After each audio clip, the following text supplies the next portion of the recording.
Slavonijo i Baranjo, 25. studenog izađimo na izbore, svojim glasom prerežimo rešetke koje odvajaju hrvatskog generala od ljudi s kojima se borio i s kojima je izborio slobodu za Republiku Hrvatsku.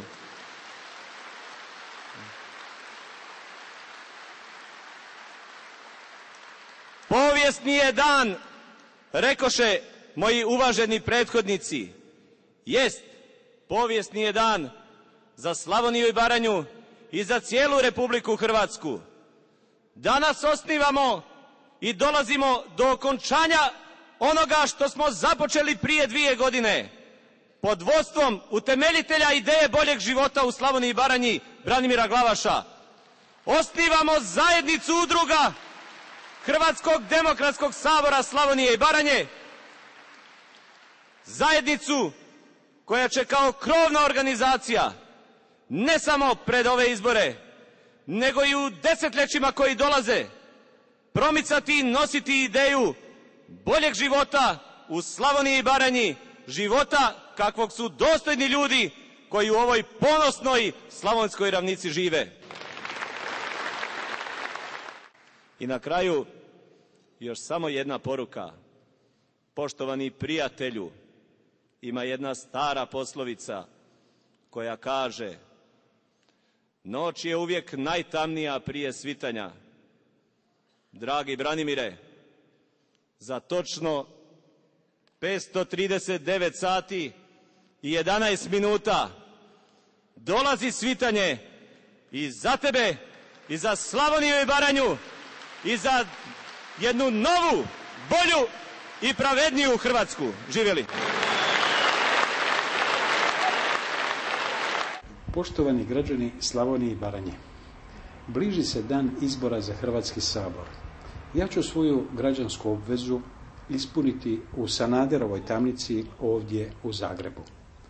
Tijelom ću biti izvan naše regije, ali duhom i mišlju s vama koji će toga dana moći uzeti sudbinu u svoje ruke.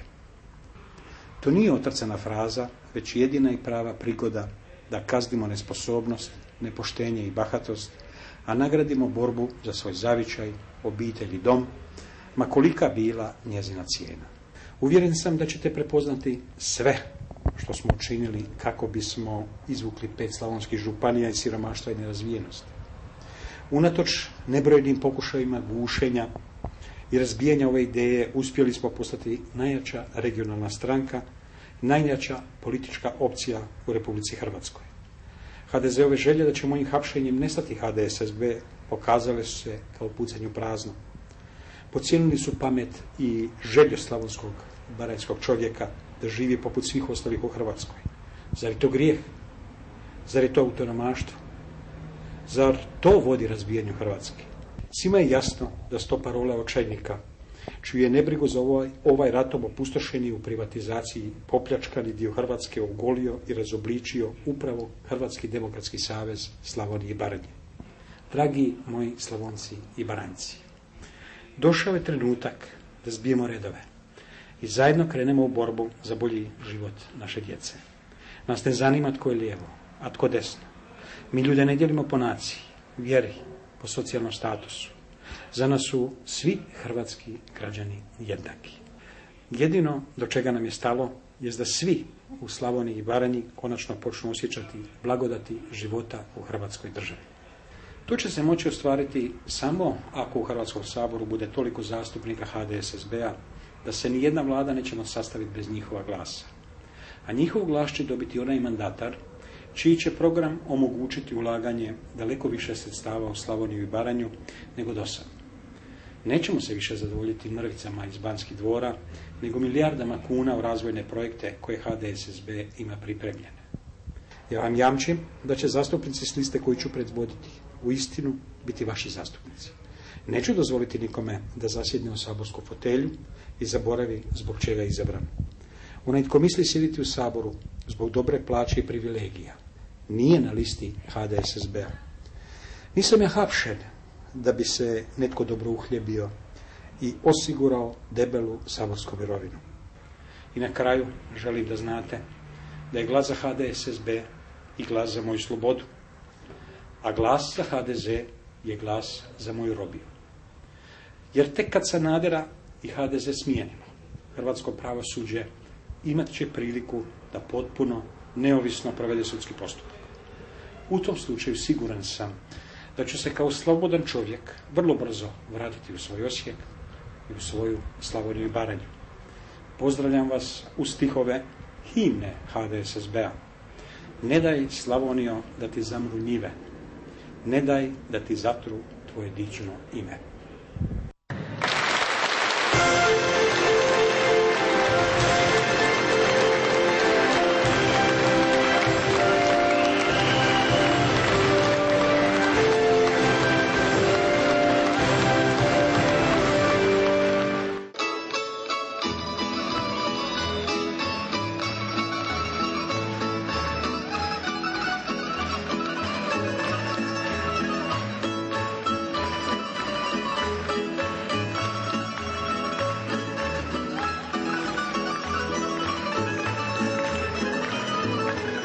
Slavonijo, što si kome kriva, kome smeta što tambura svira, komu su kriva tvoja polja ravna, Slavonijo, vijekovima slavna, komu su kriva tvoja polja ravna, Slavonijo, vijekovima slavna.